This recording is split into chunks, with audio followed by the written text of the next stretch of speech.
नमस्कार, पाठशाला की वीकेंड वाली एक्स्ट्रा क्लास में आप सभी का बहुत स्वागत। मैं हूं सुशांत सिन्हा। ईरान और इजराइल युद्ध में जो थोड़ी बहुत शांति दिख रही है, क्या उसमें ज्यादा बड़े हमले की मिस्ट्री छुपी है? क्योंकि दावा किया जा रहा है कि अमेरिका की तैयारी ईरान पर हवाई हमलों के साथ साथ ग्राउंड ऑपरेशन की है और इसके लिए इजराइल ने भी अपना प्लान बनाया। खबर चल रही है कि सऊदी अरब भी इसका पार्ट बन सकता है। एक ऐसी स्क्रिप्ट लिखी जा रही है जिसकी जद में पाकिस्तान भी आएगा, क्योंकि उसने खुद दोधारी तलवार पर चलने का डिसीजन लिया है। पाकिस्तान के एक तरफ ईरान है, जिसके साथ वो सीजफायर कराने के लिए अमेरिका का रट्टू तोता बना हुआ है। दूसरी तरफ सऊदी अरब है, जो कह चुका है कि ईरान से वार्ता विफल रही तो लंबी जंग के लिए तैयार है। ऐसे में सवाल है कि अगर खाड़ी में जमीनी युद्ध हुआ तो पाकिस्तान क्या करेगा, क्योंकि उसके एक तरफ कुआं है, दूसरी तरफ खाई। मुनीर किस तरह ट्रैप में फंस गया है, आज के इस चैप्टर में ये बताने वाला हूं। शुरुआत में ये रिपोर्ट देखिए।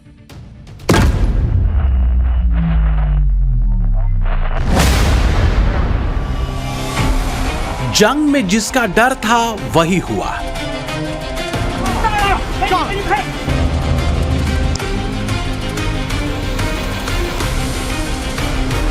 न ईरान रुका न इस्राइल थमा।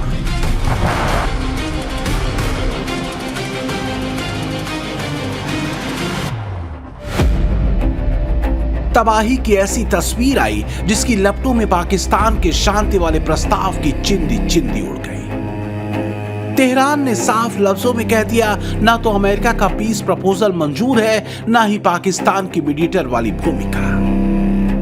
यह अलग बात है कि इस बेइज्जती के बाद भी ट्रंप और मुस्तफा के बीच डाकिये का रोल करना चाहता है मुनीर। सवाल है, ट्रंप की चापलूसी कर रहे पाकिस्तान पर ईरान कितना भरोसा करेगा? क्या मुनीर और शहबाज ये गारंटी दे पाएंगे कि अमेरिका फ्यूचर में ईरान पर अटैक नहीं करेगा? क्या पाकिस्तान के कहने पर मुस्तफा हॉर्मुज में ब्लॉकेज खत्म कर देंगे?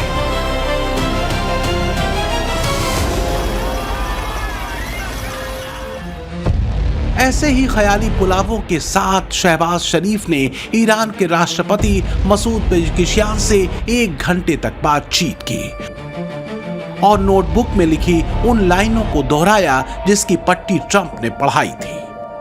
मगर जैसे ही ये कन्फर्म हुआ कि पाकिस्तान में हो रही बैठक में न तो अमेरिका का प्रतिनिधि रहेगा और न ही ईरान का, उसी के बाद से मुनीर बच निकलने का वैसा ही रास्ता खोज रहा है जैसा कि ट्रंप ईरान युद्ध से। युद्ध में किसकी हार होगी ये डिसाइड होगा।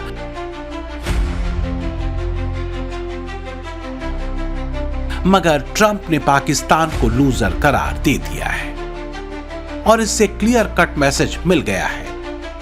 ईरान पर बड़ा हमला करने की तैयारी कर चुका है अमेरिका। सऊदी अरब भी इस जंग में सीधे तौर पर उतरने का मन बना रहा है। यूएई भी इस युद्ध को लंबा खींचने के मूड में दिख रहा है। सऊदी की तरफ से ट्रंप को कह दिया गया कि ईरान पर मिसाइलों का गिरना बंद नहीं होना चाहिए। इसके जरिए खाड़ी को रीशेप किया जाएगा। रीशेपिंग का मतलब इस इलाके में ईरान के दबदबे को पूरी तरह कमजोर करना।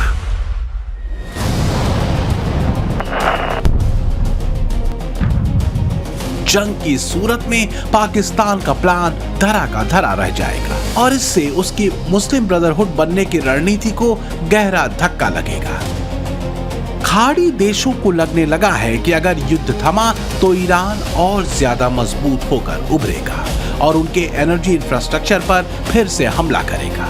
तेल सुविधाओं को नुकसान होने से रेवेन्यूज पर असर पड़ेगा और चमचमाती इमारतों का वजूद संकट में पड़ने लग जाएगा।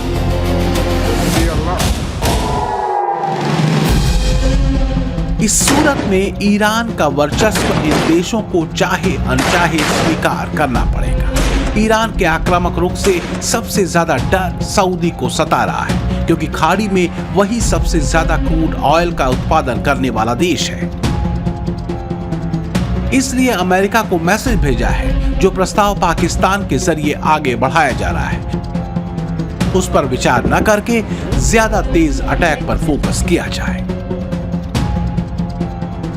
इसलिए कहा जा रहा है कि ईरान युद्ध में मुनीर फंस गया है। हॉर्मुज से अपने झंडे के नाम पर अमेरिका के जहाज निकाले जाने से भी ईरान खफा हो गया है। सऊदी अरब बिल्कुल नहीं चाहता कि ईरान युद्ध जल्द खत्म हो। उसकी अपनी एक वजह भी है। एक तो ईरान से पुरानी दुश्मनी और फिर तेल वाला खेल। हॉर्मुज स्ट्रेट की वजह से सऊदी को करीब 38,000 करोड़ का डायरेक्ट लॉस शुरुआत के 25 दिनों में हुआ।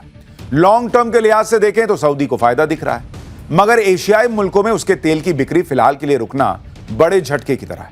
इसलिए सऊदी अरब ने मिडिल ईस्ट को रीशेप की बात कही है, जबकि इजराइल की कोशिश है कि किसी तरह ईरान को कमजोर किया जाए और फिर ग्रेटर इजराइल वाले प्लान पर तेजी से काम शुरू। अब सऊदी और इजराइल की उम्मीदें तभी पूरी होंगी जब ईरान को रोका जाएगा, क्योंकि जो ईरान सीधे अमेरिका से टक्कर ले सकता है वो किसी और को क्या ही समझेगा। फिलहाल खर्ग द्वीप और स्ट्रेट ऑफ हॉर्मुज ये दोनों ही ईरान की ताकत बने हुए हैं। माना जा रहा है कि अगर आगे इसी तरह से तनाव बढ़ता रहा तो उसके अगले फेज में इन्हीं के लिए जंग। आसमान से कहर बरपाती मिसाइलें और हॉर्मुज में धू धू कर चलते जहाज।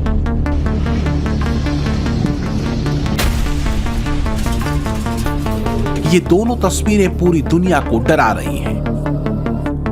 खाड़ी मुल्कों में एक अजीब सी हलचल मचा रही हैं।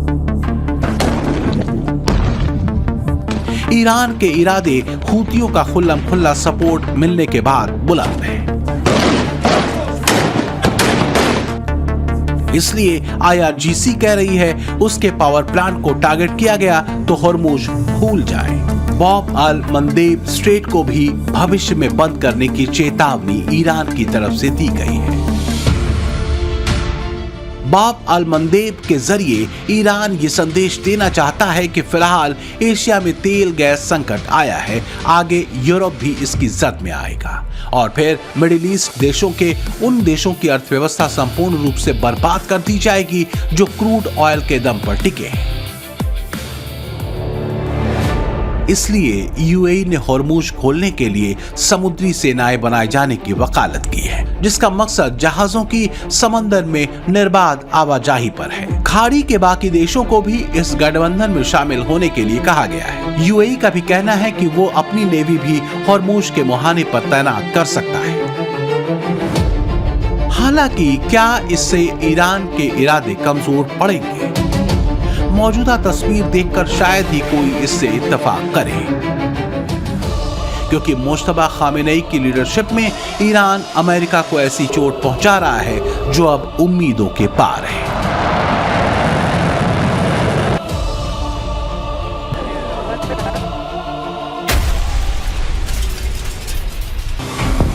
खाड़ी में मौजूद अमेरिकी बेसों को ईरान की मिसाइलों ने बर्बाद कर दिया। अब उन ठिकानों को भी तबाह किया जा रहा है जहां अमेरिकी सैनिकों की मौजूदगी के दावे ईरान की तरफ से किए जा रहे हैं। और इस रणनीति में तब बड़ा बदलाव देखने को मिला जब अमेरिकी मीडिया ने ईरान में जमीनी अभियान चलाए जाने की संभावनाओं को बल दे दिया।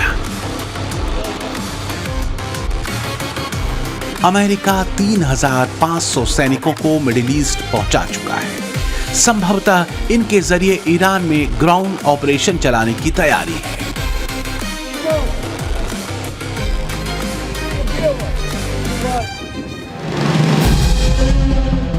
ट्रंप का इरादा है कि जो काम ईरान में उनकी मिसाइलें नहीं कर पाई उसे मरीन कमांडो अंजाम तक पहुंचाएं। यूएस की इस प्लानिंग पर Tehran Times welcome to help के जरिए चेतावनी दे रहा है। अमेरिकी सेना के अंतिम प्रहार के लिए 4 प्लान भी तैयार किए गए। दावा है कि ट्रंप किसी एक प्लान को चुन सकते हैं। पहले प्लान के मुताबिक ईरान में ग्राउंड ऑपरेशन के लिए अमेरिका खार्ग आइलैंड से शुरुआत कर सकता है। खार्ग के पास अतिरिक्त आर्मी और एयर डिफेंस सिस्टम को तैनात करना शुरू कर दिया गया है। दूसरे प्लान के मुताबिक लारक द्वीप पर अमेरिका हमला कर सकता है। यह एक ऐसा आइलैंड है जो हॉर्मुज पर नियंत्रण रखने में ईरान की मदद करता है। यहां पर ईरानी बंकर, वॉरशिप और रडार भी मौजूद है। यहीं से ईरानी हॉर्मुज पर होने वाली गतिविधियों पर नजर रखते हैं। तीसरा प्लान, अबू मूसा के रणनीतिक द्वीप और 2 छोटे द्वीपों पर कब्जा करना। यह आइलैंड हॉर्मुज के पश्चिमी प्रवेश द्वार के पास है। इन पर ईरान का नियंत्रण है, लेकिन यूएई भी अपना दावा करता है। इस विवाद का फायदा अमेरिका उठा सकता है। अमेरिका का चौथा प्लान है हॉर्मुज के पूर्वी हिस्से में ईरानी तेल का निर्यात करने वाले जहाजों पर कब्जा।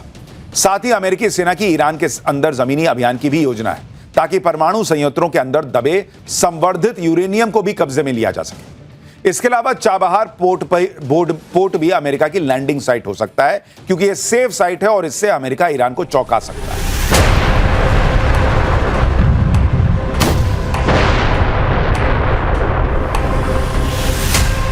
खार्ग आइलैंड और स्ट्रेट ऑफ हॉर्मुज ये ईरान की मजबूती भी है और उसकी कमजोरी भी। मजबूती इस लिहाज से क्योंकि खार्ग द्वीप से ईरान का 90% क्रूड ऑयल एक्सपोर्ट किया जाता है और ईरान की अर्थव्यवस्था का दारोमदार इसी पर टिका है, जबकि हॉर्मुज के जरिए ईरान खाड़ी देशों में अपने दबदबे को कायम रखना चाहता है। हॉर्मुज में तनाव का मतलब कई देशों में हाहाकार और फिर अमेरिका के वॉर प्लान को चैलेंज। हालांकि ये दोनों ही हाथ से निकल न जाए इसके लिए ईरान भरपूर जतन कर रहा है। युद्ध खत्म करने के लिए अपनी शर्तों में इनकी सुरक्षा भी मांगी है और ऐसा न होने पर गंभीर परिणाम भुगतने की चेतावनी दी है। ईरान ने दांव चला है, अगर हॉर्मुज पर अमेरिका कब्जा करने की कोशिश करेगा तो समंदर के नीचे से गुजरने वाली इंटरनेट केबल्स काट दी जाएंगी और फिर दुनिया में इंटरनेट ब्लैकआउट का खतरा कई गुना बढ़ जाएगा। चूंकि दुनिया का 97% इंटरनेट समंदर के नीचे केबल्स के जरिए ट्रेवल करता है, जिसमें हॉर्मुज भी शामिल है।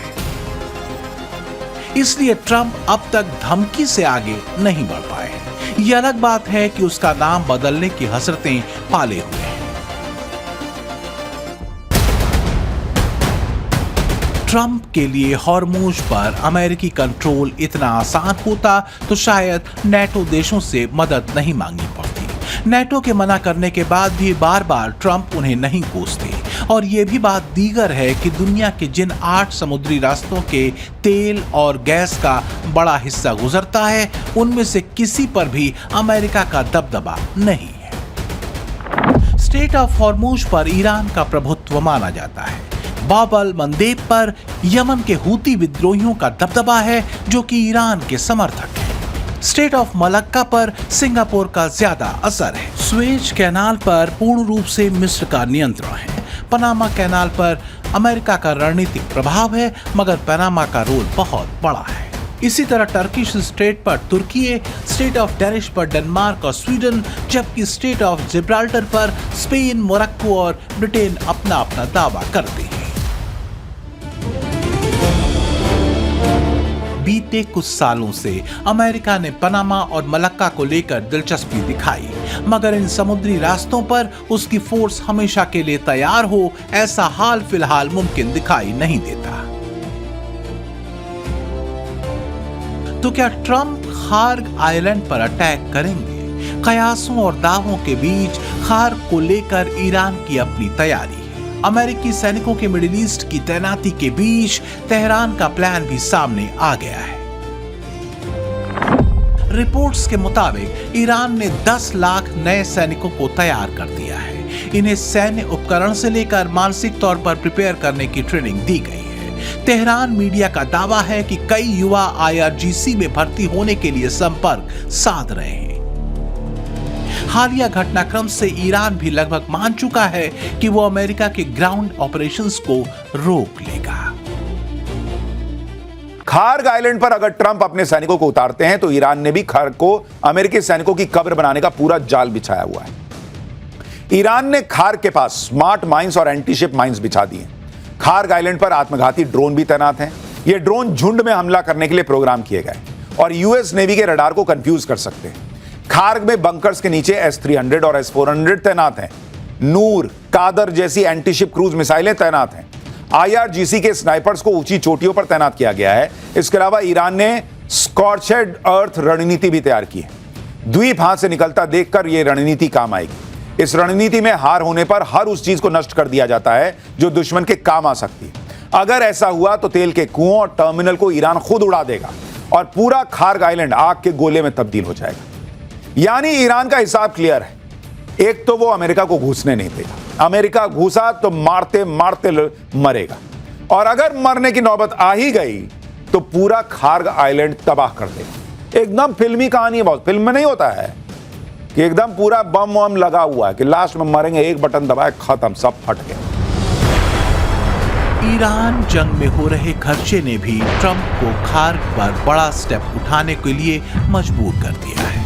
ऐसी खबरें भी वेस्टर्न मीडिया में छाई हुई हैं। आकलन ये भी किया जा रहा है कि अमेरिका ईरान के इस द्वीप को इसलिए भी हथिया लेना चाहता है ताकि एक पंथ कई काज साधे जा सके।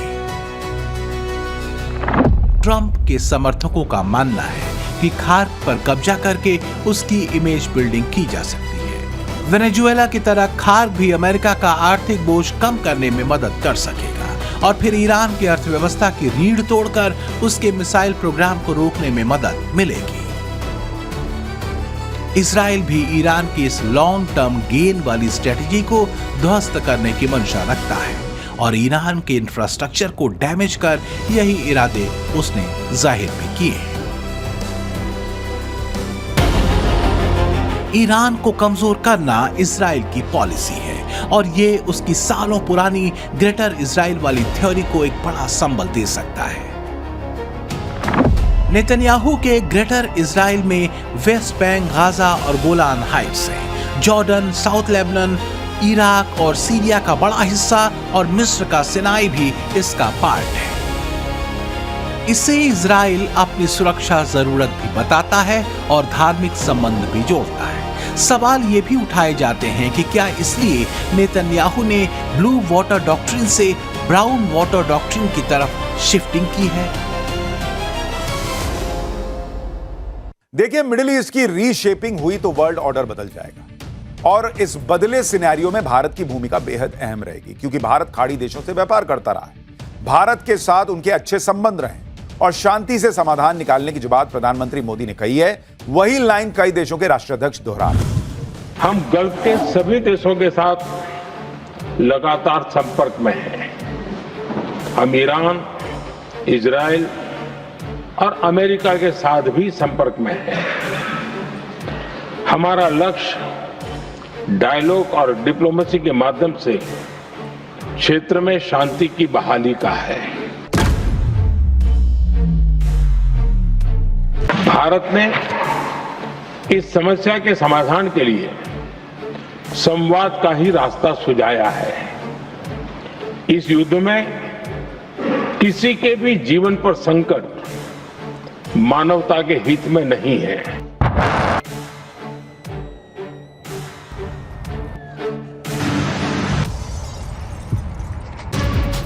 प्रधानमंत्री नरेंद्र मोदी ने जो चिंता ईरान युद्ध को लेकर संसद के समक्ष रखी, वही मुद्दा मिडिल ईस्ट के राष्ट्राध्यक्षों से हुई बातचीत में उठाया। फिर चाहे सऊदी अरब हो या यूएई, बहरीन हो या ओमान, कतर हो या कुवैत, खाड़ी के तनाव को कम करवाने के मकसद से मोदी ने पश्चिम एशिया के नेताओं से लगभग 2-2 बार टेलीफोनिक कम्युनिकेशन किया। एक दफे अमेरिकी राष्ट्रपति डोनाल्ड ट्रंप से भी मोदी की ईरान जंग को लेकर लंबे दौर तक चर्चा हुई। मोदी की इसी महती भूमिका को देखते हुए ईरान के राष्ट्रपति ने मदद मांगी। पेजेकिशियन ने मोदी से अमेरिका और इजराइल के हमले रुकवाने को कहा। मोदी के शब्दों के असर का अंदाजा इससे भी लगा सकते हैं कि कई खाड़ी देशों ने हिंदुस्तानी नागरिकों को सुरक्षित वतन लौटाने के कदम उठाए। सभी राजनीतिक दलों से भी आग्रहपूर्वक कहना चाहता हूं, विनती पूर्वक कहना चाहता हूं, इस प्रकार के संकट में ऐसी बातें करने से बचें जो देश के लिए नुकसानदायक है, जो भारतीयों के हक में है, जो भारत के हित में है, वही भारत सरकार की नीति और रणनीति है। इस वॉर को प्रधानमंत्री ने न सिर्फ मानवीयता के लिए खतरा बताया, बल्कि दुनिया को बड़े एनर्जी क्राइसिस से आगाह भी किया। एक ऐसा संकट जिससे पूरी तरह उबरने में कई साल लग जाएंगे, बशर्ते इसे यथास्थिति पर रोक दिया जाए। वरना ये बात ट्रंप भी समझ चुके हैं कि ईरान में गिरते बम, गोले और फिर IRGC का पलटवार माइलेज से ज्यादा डेंट करने वाला है। ऐसा आफ्टर इफेक्ट होगा जिसका उदाहरण खुद ट्रंप पर्ल हार्बर के जरिए दे चुके हैं। ट्रंप के लिए ईरान के बैटलफील्ड में सरप्राइज से ज्यादा बैकफायर है। अमेरिका के कई शहरों में 80 लाख से ज्यादा सड़कों पर उतरे लोग।